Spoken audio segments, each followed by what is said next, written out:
So I want to thank our reader Bob Wirtz and Gary Lynn Floyd and the music team for our wonderful music today, always supporting the message. And as we continue on our journey through Living Untethered, today we delve into part 4, Thoughts and Dreams. And that includes chapters 16 through 20, the abstract mind, serve mind or fix it, willful and automatic thoughts, dreams in the subconscious, and waking dreams. In this part of the book, Singer provides a deeper understanding of the origin of our thoughts and emotions and how they affect our natural energy flow. But before I get into the message, here's your question for the week. What is the one choice you might make today to know thoughts can heal? To devote yourself to removing blockages and to decide not to suffer. One more time. What is that one choice you can make today to know thoughts can heal, to devote yourself to removing blockages, and to decide not to suffer?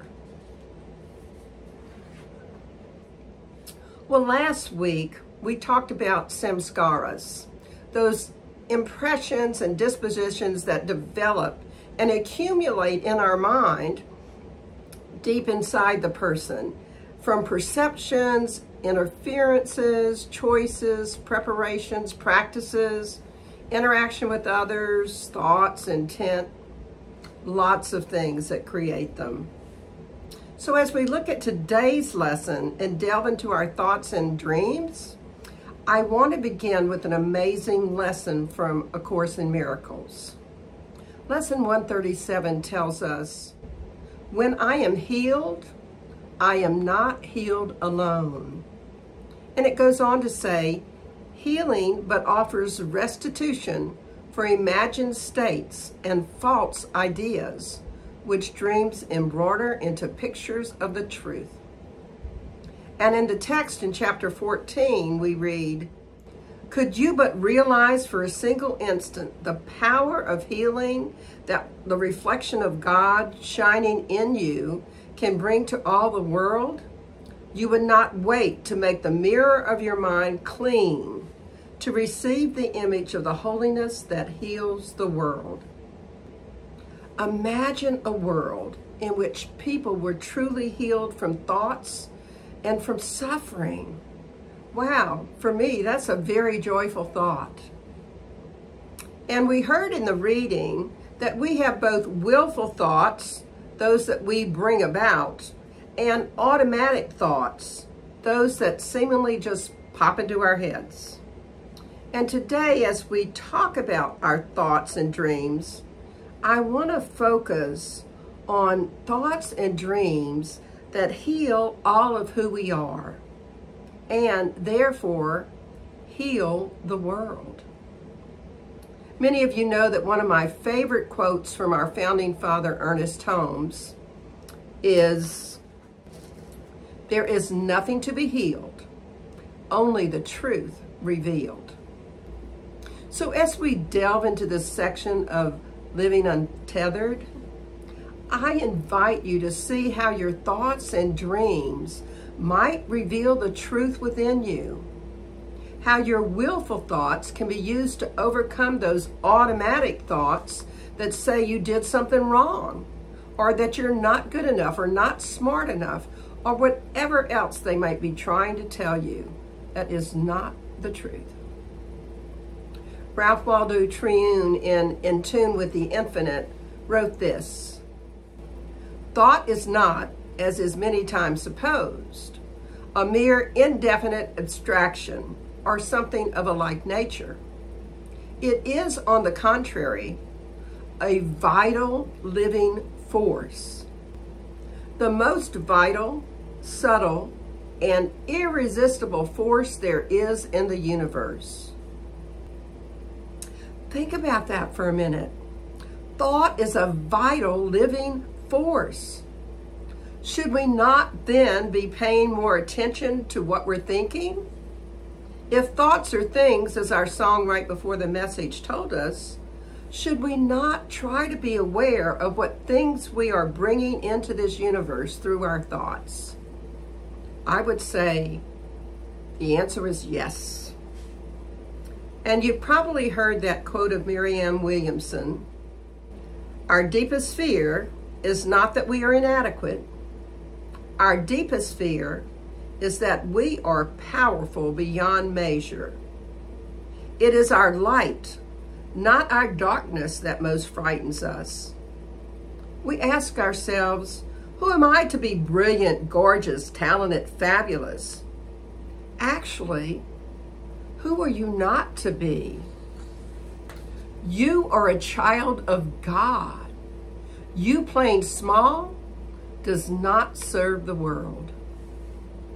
So how many of you have had a moment when you felt like you were shrinking from your greatness, playing small? Perhaps someone complimented you, and that old automatic thought that samskaras from the past popped up and said, "Don't gloat, don't be arrogant. Just say it was nothing, or that it's just part of your job." That's baloney. You're playing small. And I bet everyone listening today has done that at some point in their life. When we were children, we heard things that had us hiding our light. We latched on those words of "be humble" and took them to mean not to let our true light shine as brightly as it can. Well, I'm here today to tell you, stop it. Get over it. Start letting your light shine. Stop trying to align yourself with those past experiences, whether they be good or bad. It's absolutely great that Singer tells us, "Fortunately, your mind has a layer beyond the layers of the personal mind. It has been called the impersonal mind, the abstract mind, or even the purely intellectual mind. This layer of mind is not distracted by the commotion caused by your samskaras. It is free to soar unhindered into the pure brilliance and creativity of a higher expression of mind." Thank goodness, right? It would be exhausting to have to try to follow all those millions of thoughts that we have every day. Gratefully, we have our abstract mind to help us. So how do we go about using that brilliant abstract mind to heal ourselves and others? To begin with, we acknowledge that we have a messy mind, one that holds the good, the bad, and the ugly samskaras, one that desires to conform to what our friends and our loved ones want us to be, and one that most definitely wants things to align with our past experiences so we can be happy or at least justified in our unhappiness. I love the chapter in this particular section on serve mine or fix it. Could Singer be more blunt? The title says he's giving us a solution to our personal healing. Here's what he writes. The fundamental choice we have in life is either constantly control life to compensate for our blockages or devote our lives to getting rid of our blockages. The fact is, we stored these samskaras inside. We shouldn't have, but we did. Now, instead of getting rid of them, we expect the world to adapt to them. Well, I don't know about you. I can only say that I know I often expect the world to adapt to my expectations, to the way I think the world ought to be, to the way I expected things to turn out, or what I thought should be fair. It's a losing battle, a no-win. I actually had a therapist ask me one time, who ever said that life was fair? Even at the moment that he was asking me, I knew it was a great question, but I had the perfect answer and I came back with it right away. My daddy told me it was. Okay, so that samskara had lived a lifetime within me, serving me and not serving me.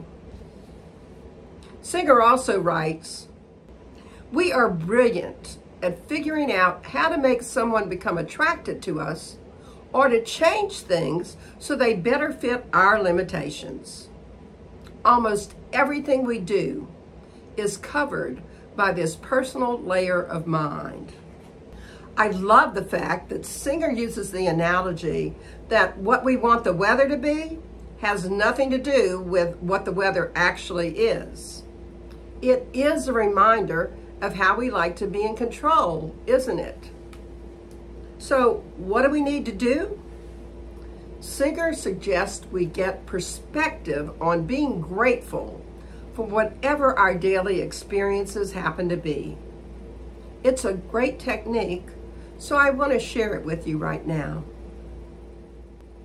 As we start, I invite you to relax, perhaps even close your eyes, and open your mind to possibilities and just imagine coming from a new perspective. And now just put your mind in outer space and realize that there's nothing out there but 99.999% emptiness.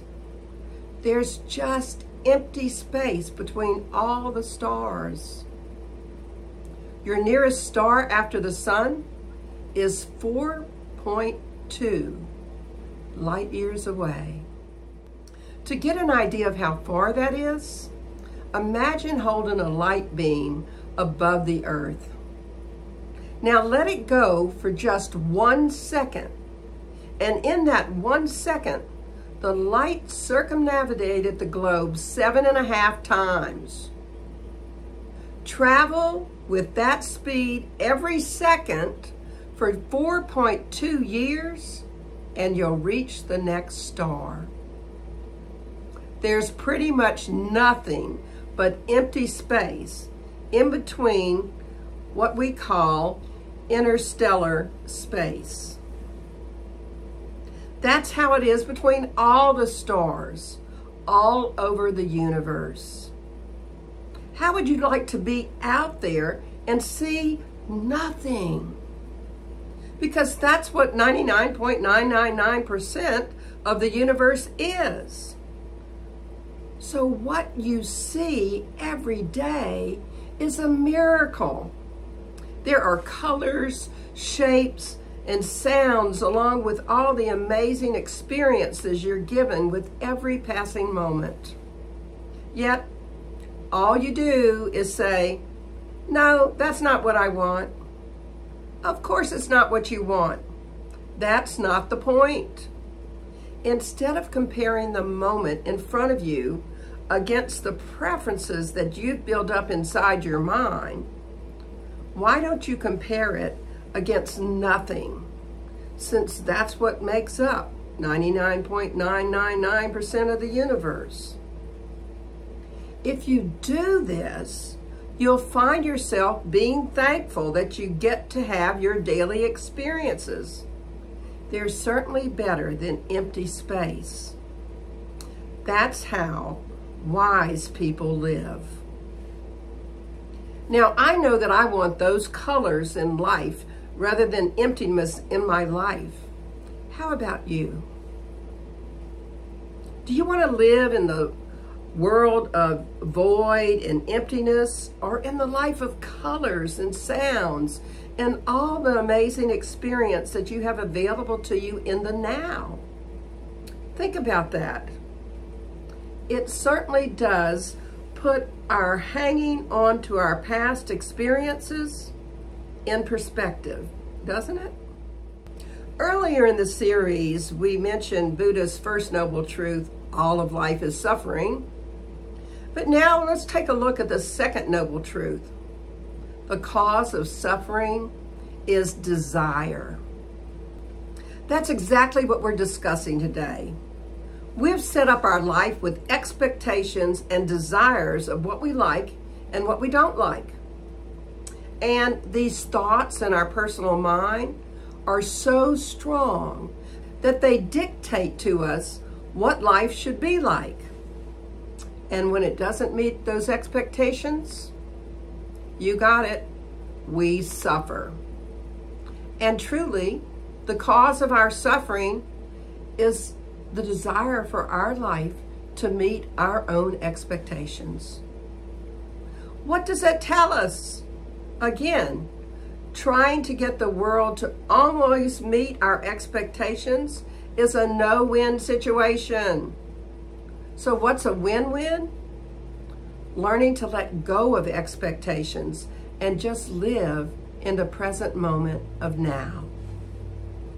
And yes, I do know that that's a lot easier said than done. The good news is that our minds want to release our samskaras. Our bodies want to let go of all that pent-up energies that's having us react to life in ways that create suffering for us. And in the chapter titled Dreams in the Subconscious, Singer actually talks about our dreams and how they can help us release build-up negative energies. Here's what he says. The common thread between your waking and dreaming states is that it's the same consciousness that is aware of both. You who is watching the dream is the same you who watches your waking thoughts and experiences the outside world. This is why when you wake up, you can say, "What a dream I had."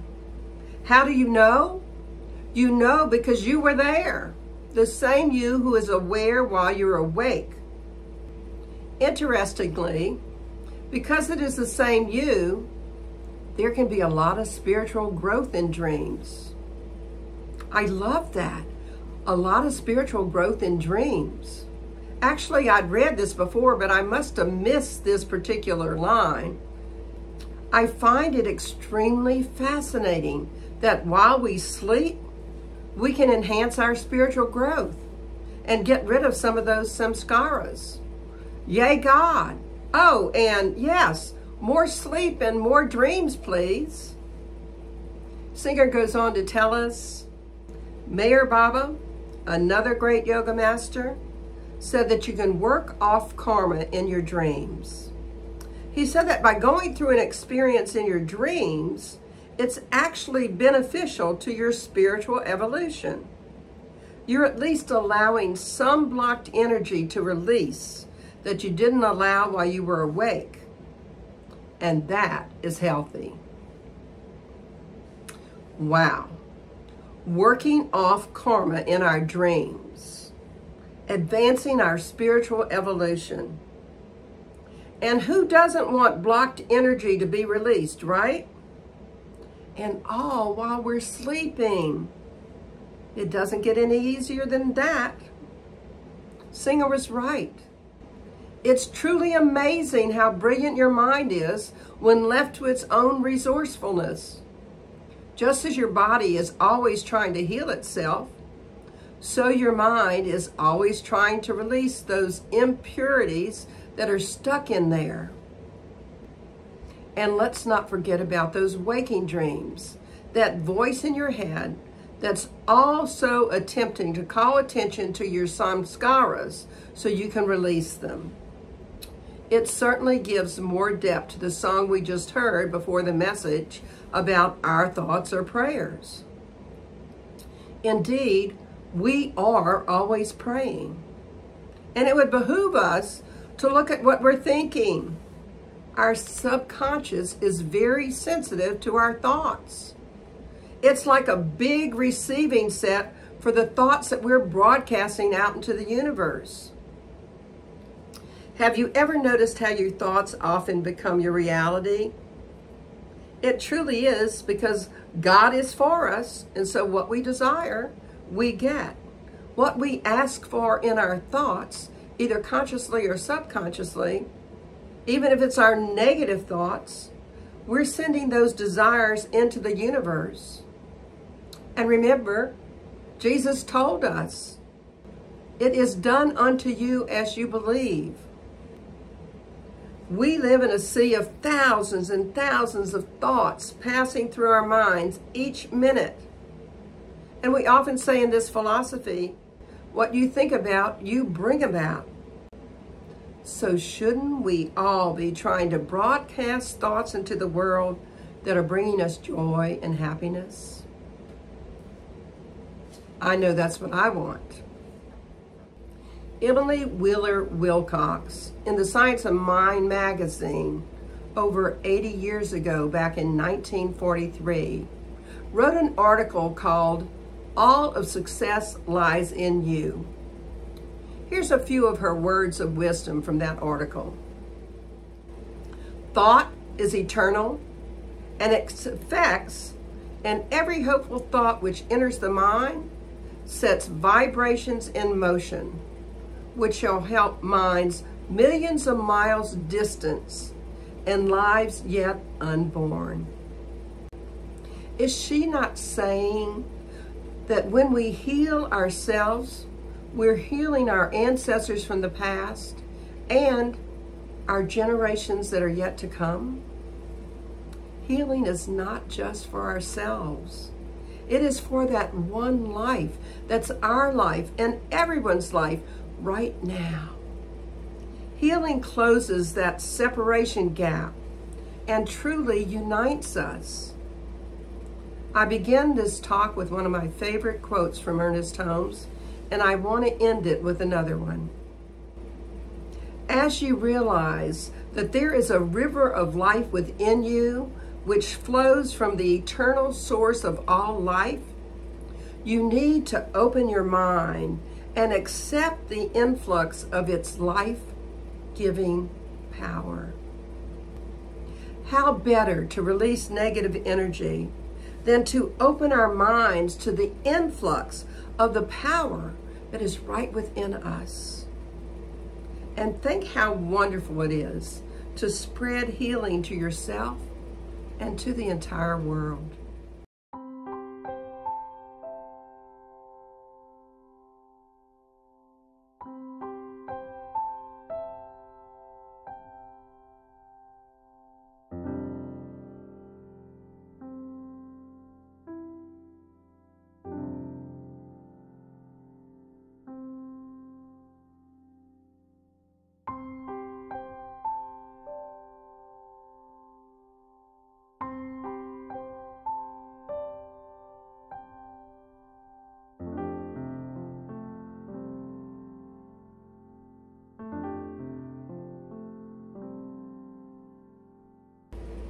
So in summary, how might you step fully into living untethered while being aware of your thoughts and dreams?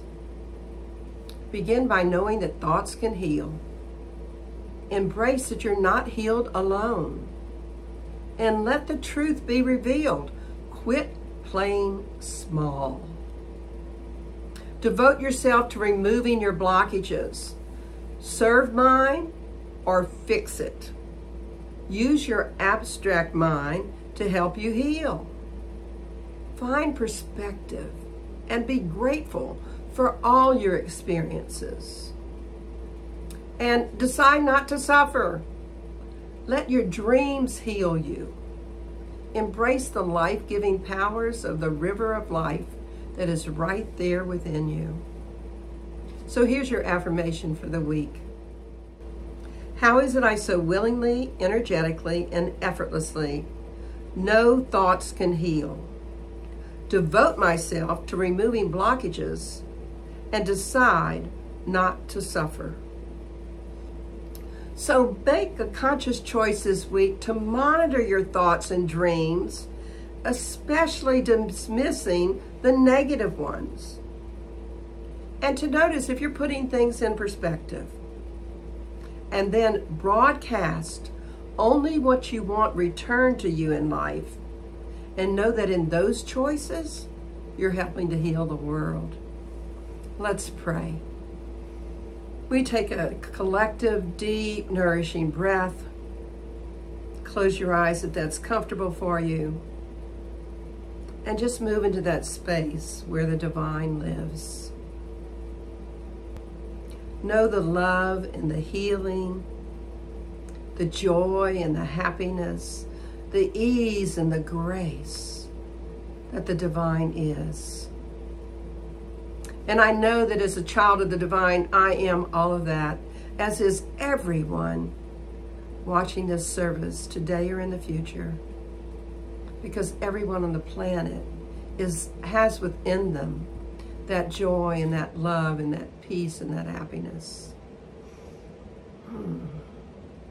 So what I know to be the truth is that we are each putting our lives in perspective this week, noticing our experiences and letting go of any past that we might be wanting to place on top of those experiences, and just notice every experience as an opportunity to learn, as an opportunity to grow our spiritual territory. I am so grateful to know that we can release our blockages and even do it sometimes through our dreams. And I'm grateful to know that that is the truth for me and everyone listening to this call. So it's with great gratitude that I release these words into the law of mind, spirit, and action, into that divine yes. Because knowing it's already done, I can say amen, and we can affirm it together. And so it is. So let me be very grateful to all the people that continue to donate in whatever form, monthly checks, Venmo, Zelle, however you're doing it. I so appreciate the opportunity we have to continue to bring you these services. And it's with great gratitude that we just know that those offerings are coming back to you multiplied abundantly. Enjoy our offertory song.